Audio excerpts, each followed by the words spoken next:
चीन के कर्ज के ट्रैप, ताइवान, भारत समेत देशों के साथ लगातार बने हुए विवाद और कोविड महामारी से पैदा हुए हालात से पूरी दुनिया का चीन से भरोसा उठ गया है। दुनिया के मैन्युफैक्चरिंग हब के तौर पर चीन का दबदबा 2020 के बाद से धीरे धीरे घटने लगा है। ग्लोबल कंपनियां चीन से अपनी फैक्ट्रियां हटा रही हैं और देश चीन की जगह दूसरे देशों से माल लेने के विकल्प तलाश रहे हैं। इस कड़ी में सबसे तेजी से उभर रहे हैं भारत, वियतनाम जैसे देश, जहां ग्लोबल कंपनियां चीन से हटाकर अपने प्लांट शिफ्ट कर रही हैं। भारत को इसका एक बड़ा फायदा इलेक्ट्रॉनिक्स और टेक्नोलॉजी सेक्टर में मिल रहा है।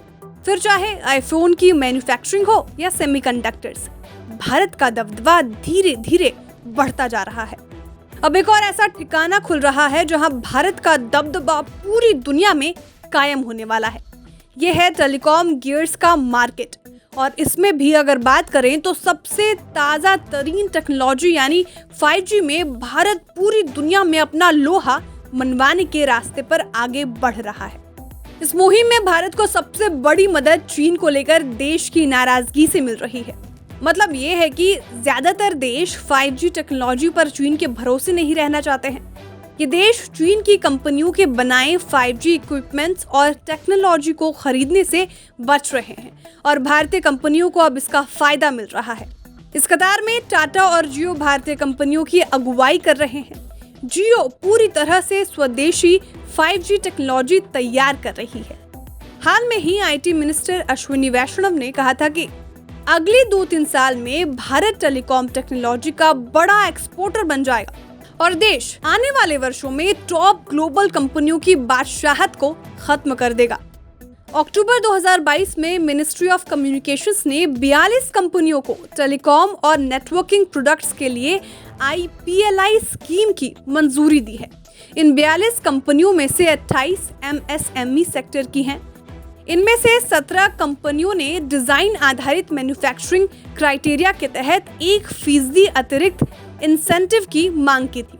ये 42 कंपनियां 4,115 करोड़ रुपए इन्वेस्टमेंट करने जा रही है। माना जा रहा है कि इसमें 2.45 लाख करोड़ रुपए की अतिरिक्त सेल्स होगी और 44,000 से ज्यादा नौकरियां पैदा होंगी।